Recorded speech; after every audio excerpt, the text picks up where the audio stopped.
안녕하십니까. 보험해상법 2주차 보험계약의 이 개념과 요소, 체결 이러한 내용을 가지고 공부를 하도록 하겠습니다.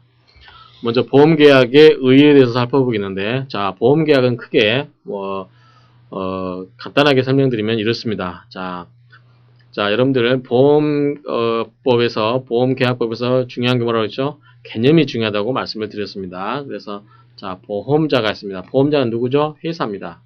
그렇죠? 회사. 그 다음에 누가 있죠? 보험계약자가 있습니다. 보험계약자 누구죠? 다른 말로 가입자죠.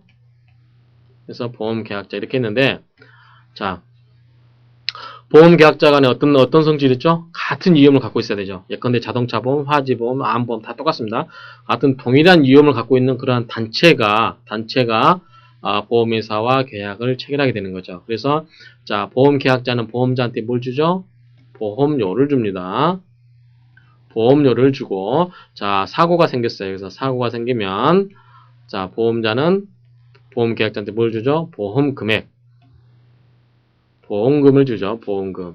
그래서 이렇게 당사자 간에 어떤 위험을 인수하고, 그러기 위해서 어떤 그 사고가 생겼을 때 거기에 대해서 보험금을 지급하는 거, 이러한 것을 약정하는 거, 이러한 것을 보험계약이다라고 하는 겁니다. 그래서 당사자 일방이 약정한 보험료를 지급하고, 누가 지급하는 거? 보험계약자가.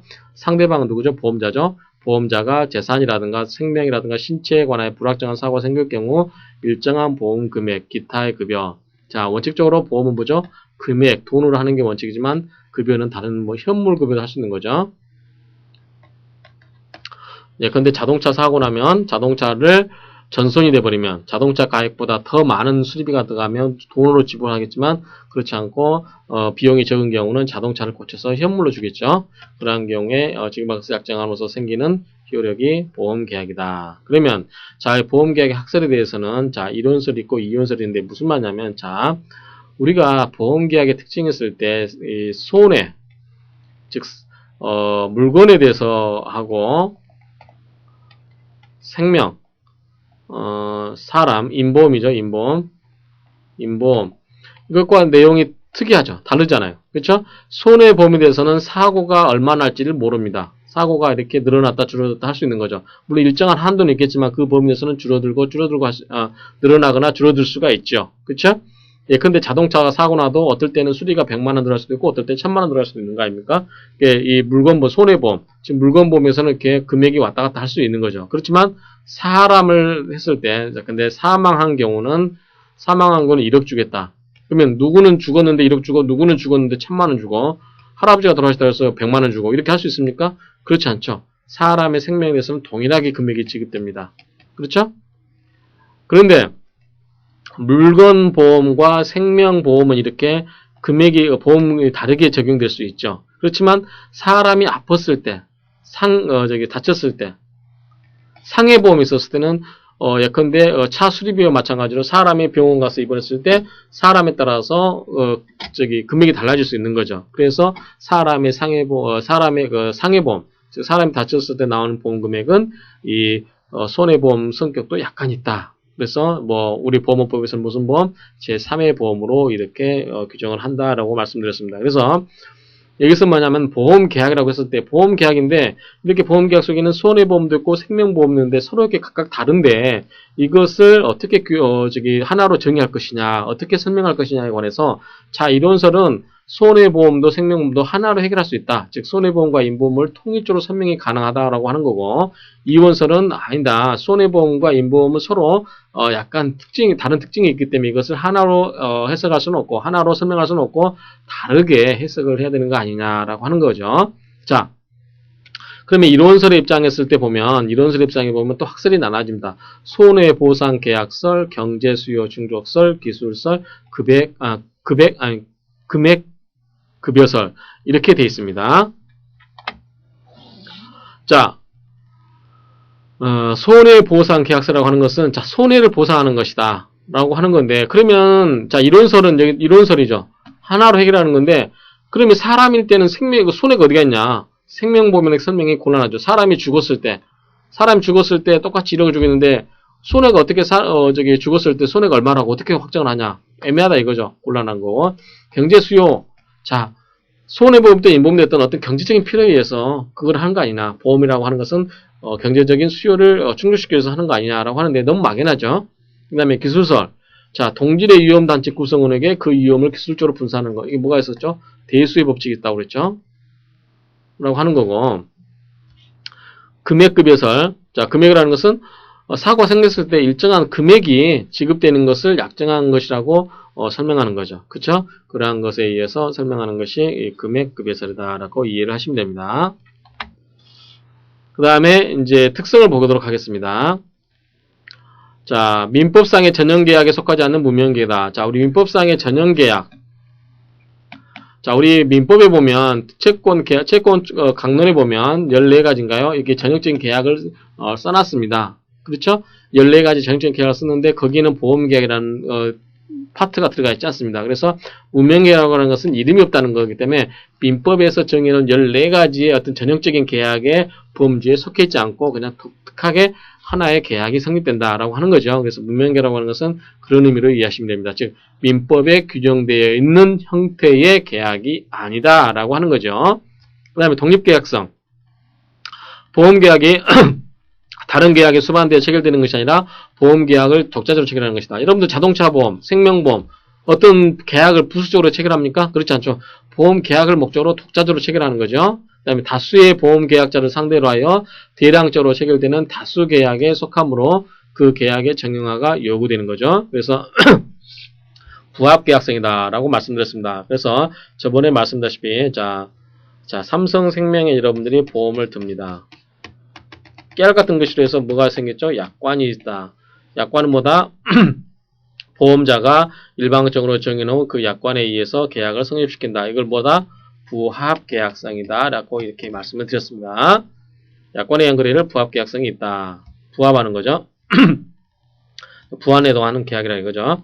그런 의미는 아닙니다만 여러분들 이해를 쉽게 위해서 설명을 드린 거죠.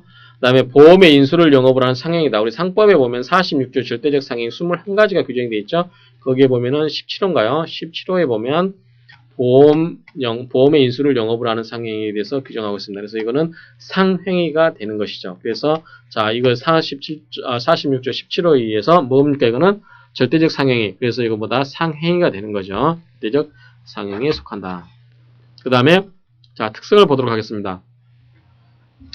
자 당사자 간의 낙성 불효식 계약이다. 여러분들 보험계약을 할 때 물론 어떤 청약서에 의해서 하지만 그것이 반드시 강제되는 건 아니죠. 그래서 당사자 간에 자유롭게 합의할 수 있다. 보험계약을 줄 수 있다. 이게 뭐냐면 불효식이죠. 어떤 반드시 정해진 형식에 의해서만 해야만 계약이 성립되고 그렇지 않은 경우는 계약이 성립 안 됐다. 이렇게 볼 수가 없고 여러분들이 그냥 종이에다가 써서 해도 청약이 될 수 있습니다. 보험계약이 성립될 수 있습니다. 낙성. 자 반드시 돈을 줘야 되냐. 낙성은 반드시 물건이 어떤 반대급부가 따라가야 되는 거죠. 근데 아니고 당사자 간의 합치, 의사의 합치. 내가 보험 들게, 그래 보험 들어라. 이렇게 해서 당사자는 합치하면 보험 계약이 성립이 됩니다. 그러면 우리 638조에 보면 638조인가 보면은 뭐라고 되냐면 그러면 보험 계약이 성립됐다 할지라도 자 보험 계약이 성립하는 거하고 효력이 있는 건 다른 겁니다. 효력. 다시 말로 하면 책임이 개시되는 거죠. 자, 당사자의 보험 계약은 이렇게 당사자 합치해서 성립됐습니다. 자, 자동차 보험 예를 들죠. 자, 보험 A가 보험회사 삼성 근데 교부 자동차든지 이런 자동차 회사에다가 보험을 들었습니다. 자, 보험 들겠습니다. 보험 들까요? 네, 들어주세요. 청약됐습니다. 청약과 승낙에서 보험 계약이 성립이 됐습니다. 근데 A가 돈을 안 내요. 보험료를 내지 않고 있다가 그냥 사고가 빵 났습니다. 그럼 보험회사에서 보험금 지급합니까? 안 합니다. 왜? 우리 보면 638조 보면 자 보험자는 제1의 보험료 제1의 보험료를 수령한 때로부터 책임이 발생한다고 되어 있습니다. 따라서 보험 계약이 성립됐지만 그 자체로서 효력을 갖는 건 아니고 그것이 책임이 발생하기 위해서는 이 A가 보험회사에다가 보험료를 납입을 해야만 보험회사가 책임을 진다. 그래서 책임 발생 시기가 제1의 보험료를 받은 다음부터다. 이렇게 규정이 되어 있습니다. 그래서 이 효력 발생, 책임 개시와 보험계약이 성립하고 하는 것은 별개의 문제다. 그래서 낙성. 만약에 제1의 보험료를 받아야만 제1의 보험료 또는 제1의 보험료 됐던 보험료를 납입을 해야만 보험계약이 성립한 것으로 본다라고 법에 규정이 되어 있다라고 하면 이거 뭐죠? 이거는 요물계약이죠. 요물건. 물건이 필요한 계약이라는 거죠. 그래서 반대급부가 반드시 따라야 되는 건데 낙승은 뭐죠? 낙승은 승낙하는 것으로서 계약이 성립하는 거죠. 단지 당사자 간의 의사표시에 의해서 계약이 성립이 됐다라고 하는 의미입니다. 자, 보험료와 보험금액이 대가관계에 있죠. 유상 쌍무계약입니다. 무슨 소리입니까? 자, 보험회사 A는 보험회사한테 뭘 해줘? 보험료를 납입하죠. 그 다음에 보험회사는 거기에서 보험금액을 줍니다. 그래서 주고 받는 게 있다. 그래서 서로 책임을 지는 거. 이게 쌍무입니다. 서로 의무가 있는 거죠. A는 보험료를 납입해야 되고 회사는 보험금을 지급해야 될 의무가 서로 갖고 있는 거. 쌍무입니다. 그래서 서로 의무가 있는 거. 여러분들 여기 내용은 채권법 시간에 아마 보셨을 텐데 혹시 안 배우신 분 있을까봐 좀 자세하게 설명드립니다. 유상은 뭐냐면 돈이 가야 된다는 거죠. 자, A가 보험회사로부터 그 보험 금액을 받으려면 어떻게 되죠? 돈이 가야 되는 거죠. 그쵸? 돈을 내고 하는 겁니다. 그 다음에 보험사고의 우연성. 자, 보험사고의 우연성은 계약성이라고 하는 건데, 자, 이렇게 보험을 들었지만 이 보험사고가 반드시 납니까? 여러분들 자동차 보험 들면 자동차 사고가 반드시 납니까? 그렇지 않죠? 자동차 보험사고 나는 것은 우연이다. 그래서 보험사고는 반드시 우연에 의해야 된다. 만약에 여러분들이 우연이 아니라 뭐다? 이거를 필연으로 만든다. 반드시 보험사고를 내고야 말겠다. 이게 뭡니까? 이거는 고의에 의한 보험사고입니다. 그러면 고의에 의한 보험사고는 보험회사는 어떤다? 면책. 보험금을 지급하지 않아도 됩니다. 여러분만 손해 나는 거죠. 그래서 보험사고는 필연이다. 라고 생각하시면 안 됩니다. 그건 뭡니까? 그는 보험 사기가 되는 거죠. 그래서 보험사고는 뭐다? 우연성이 있어야 된다라고 하는 겁니다. 그래서 여러분들이 예컨대 옛날에 IMF 터지고 나서 가난했을 때 철로에다가 자기 자식의 손목을 여기다가 얹어놓고 사고를 유발을 시켰죠. 손목이 잘린다든지 그럴 경우에 이건 뭡니까? 이거는 우연한 사고입니까? 그렇지 않죠. 필연적인 사고죠. 그 다음에 보험계약자의 선의성이죠. 그쵸? 이렇게 보험계약 든 사람들이 선의를 가져야 됩니다. 선의 계약성이 즉 선의를 안 가지면 어떻게 될까요? 보험회사 망하겠죠. 그럼 어떻게 될까요? 보험회사는 보험료를 전부 올립니다. 그럼 누가 손해봅니까? 마음 착한 보험계약자만 손해가 보는 거죠. 그래서 이러한 선의 보험계약자를 보호하기 위해서 이 보험계약자 동일한 위험을 가진 보험계약자 단체들 간의 구성원들이 선의 계획성이 있어야 된다라고 하는 거죠. 그 다음에 자 보험기간은 예컨대 1월 1일부터 12월 31일까지 보험기간이다. 자 1월 1일날 발생해도 보험사고 발생해도 보험금 지급하죠.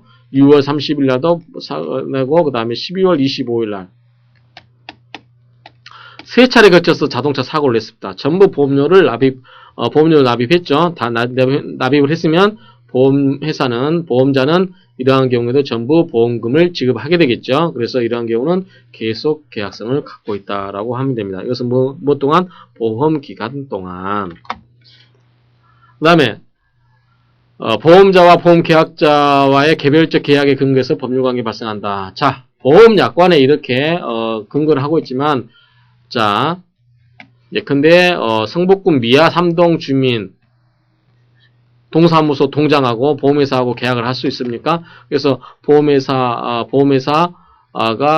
미아 3동 주민한테 전부 보험료를 주는 경우 이런 경우는 없죠. 이런 경우는 없고 하나하나 그 계획에 건건히 사람별로 개별적으로 거래를 해서 한다. 왜냐하면 그 사람마다 갖고 있는 위험이 다 다르잖아요. 예컨대 70대 먹은 할아버지와 10살인 손주가 다 갖고 있는 위험이 다른 거죠. 그렇죠? 그렇기 때문에 이런 것은 보험회사가 그래 위험이 더 많으면 보험료 더 많이 받고 위험이 적으면 보험료를 적게 받겠죠. 그래서 사람마다 건건히 심사를 해서 받아들인다라고 하는 의미로 이해하시면 됩니다. 다음 보험계약의 법률관계를 검토할 때는 보험이 동질의 단체성을 있는 점을 고려를 해라 하는 거죠. 그래서 이걸 단체성과 관련해서 뭐가 나오죠? 보험계약자, 뭐가 있었죠? 계약 평등의 보험계약자, 평등의 원칙이 나온다고 그랬죠? 동일하게 취급을 해줘라 라고 하는 거고, 그 다음에 당사자에 의해서 낙선계약, 의사에 의해서 성립하고 별도의 서면을 요하지 않는다. 아까 설명을 드렸고요. 그 다음에 보험계약을 체결할 때 작성교부되는 보험증권, 보험계약의 내용을 변경하는 경우 작성 교부되는 비해서증권 하나의 뭐다? 증거증권이다. 자, 여러분들이 자 유가증권을 아마 어음수표법을 들으신 분들은 유가증권에 대해서 이게 자세히 나옵니다. 그렇지만 유가증권이라고 하는 것은 뭐냐면 첫 번째가 뭐냐면 사권을 표창, 여러분들의 사권, 지금 다른 말로 뭐냐면 재산권을 표창해야 됩니다. 얻다가 고정을 시키는 거예요. 유체물에다가. 여러분들 어음수표 생각하시면 됩니다. 어음수표. 여러분들이 돈 받을 권리를 종이 쪼가리에다가 표창한 거죠. 그래서 어음 금액이 10만원이면 여러분들보다 10만원 받을 수 있는 권리가 표시되어 있는 거죠. 그쵸? 두 번째는 이게 뭐냐면 권리 행사에 관련해서 이전이 돼야 됩니다. 양도가 가능해야 되는 거죠. 그쵸? 자, 그러면 자, 여러분들이 자동차 보험을 들었습니다. 자동차 보험을 받으면 뭘 받죠, 여러분들? 자동차 보험 증권을 받죠. 증권을 받습니다. 그러면 여러분들 증권을 받는데 보험 증권을 받았는데 이거를 가지고 재산권처럼 다른 사람한테 양도해서 팔 수가 있을까요? 팔 수가 없겠죠. 그렇죠? 왜냐하면 보험회사 입장에서 보면 여러분이 갖고 있는 위험과 다른 사람이 갖게 되는 위험이 서로 다릅니다. 그렇죠? 여러분들은 선량한 착한 사람이어서 보험 10년 동안 무사고인데 여러분한테 보험 증권을 받은 사람은 1년 동안 보험 사고를 10번 내서 사기친 사람이에요. 그럼 보험회사에서 이 사람 좋아하겠습니까? 안 좋아합니다. 그래서 아무것도 묻지 않고 이 보험증권을 다른 사람한테 양도할 수 있다면 보험을 가입하지 않는 사람, 보험을 들 수 없는 사람은 전부 이런 식으로 해서 보험을 사겠죠. 그래서 이런 걸 가지고 보험회사에 대항할 수 없겠죠. 그렇죠? 그래서 이것은 유가증권이 아닙니다. 유가증권이라는 것은 권리가 표시되고 그것을 아무나 일방적인 의사표시에서 이것을 다른 사람한테 팔아먹을 수 있어야 되는 거죠. 쉽게 이야기해서 팔아먹을 수 있고 다른 말로 주식한 말로 양도가 가능해야 되는 겁니다. 그렇죠? 근데 보험증권은 그렇지 않기 때문에 증거증권이다. 증거증권이라는 건 뭐죠? 이 사람이 보험계약에 가입이 되어 있다라고 하는 것을 증명하는 수단에 불과하는 거죠. 그렇지만 자, 증거증권 만약 여러분들이 이 보험증권을 분실했다. 여러분들 자동차 보험증권을 분실했다. 친구한테 자랑하다가 분실했다. 아니면은 친구한테 빌려줬는데 불태워버렸다. 그럼 여러분들 보험증권이 없으면은 보험회사에 대해서 주장할 수 없을까요? 주장할 수 있겠죠. 있다고 봅니다. 그래서 이 판례가 뭐냐면 여러 가지 정황상 여러분들이 보험회사에다가 뭐 자동이체 인터넷 뱅킹으로 이체를 했다든지 여러분 카드로 납입을 했다든지 그러한 증거가 있으면 아니면 여러분들도 이런 보험 상세 내역을 메일로 받았다든지 그러한 경우는 그러한 내역에 의해서 여러분들이 보험을 가입했다라는 것을 증명할 수가 있는 거죠. 그래서 이런 것은 이렇게 판례는 그런 뜻이고요. 그래서 이 보험계약 즉 보험증권이라는 것은 증거증권이다. 유가증권이다 아니다. 유가증권 아니다. 어떠한 것이 유가증권인지 아닌지 판단하면 그 재산권을 나타내는 게 표시가 돼야 되고 표창돼야 되고 그것을 당사자에게 일방적 의사표시에서 양도할 수 있느냐라고 하는 겁니다. 양도가 불가능한 거면 유가증권이 아닙니다. 쉽게 예를 들어서 이제 여담으로 여러분들 기차표 유가증권일까요? 아닐까요? 물론 학설은 나뉘나만 자 유가증권 자 여러분들 서울에서 광주든 서울에서 부산이든 가는 기차표가 있습니다. 그럼 여기는 돈 주고 샀잖아요. 여기에 재산권이 있죠. 여러분들 이거를 갈 수 있는 재산권이 있습니다. 자, 이 유가증권은 기차표를 남들한테 자 표창이 됐죠. 첫 번째 요소로 표창이 됐습니다. 어떤 권리가 사건이 표창이 됐죠. 정의에 이 정의 쪽 아래에 여러분들이 권리가 표창이 됐죠. 표창이라는 것은 새겨져 있다. 다른 말로 화체화됐다는 겁니다. 새겨져 있는 거죠. 자, 이거를 양도가 가능하냐? 기차표 양도 가능하잖아요. 여러분들이 서울에서 부산 가는 기차표를 저한테 팔 수 있는 거잖아요. 그럼 제가 살 수 있는 거잖아요. 양도 가능하겠죠? 그럼 여기다 기차표는 유가증권이 될 수 있다라고 보면 되고, 여러분들 자 비행기표, 국제선 비행기표. 제가 미국 LA 가는 비행기표를 샀습니다. 여러분한테 양도할 수 있을까요? 원칙적으로 양도가 안 됩니다. 왜냐하면 거기에 나승성 이렇게 쓰여 있습니다. 김영증권이 되어 있죠. 그럼 이거는 양도가 불가능한 거죠. 그럼 이건 뭐다? 양도 안 되기 때문에 뭐다? 유가증권이 아니다. 이런 식으로 생각을 하시면 됩니다. 그래서 이번 시간에는 이 보험계약의 개념이 뭐고, 보험계약이 뭐고, 그 다음에 특징이 뭔가 이러한 내용을 살펴봤습니다. 그러면 계속해서 내용을 공부하시도록 하시겠습니다. 수고하셨습니다.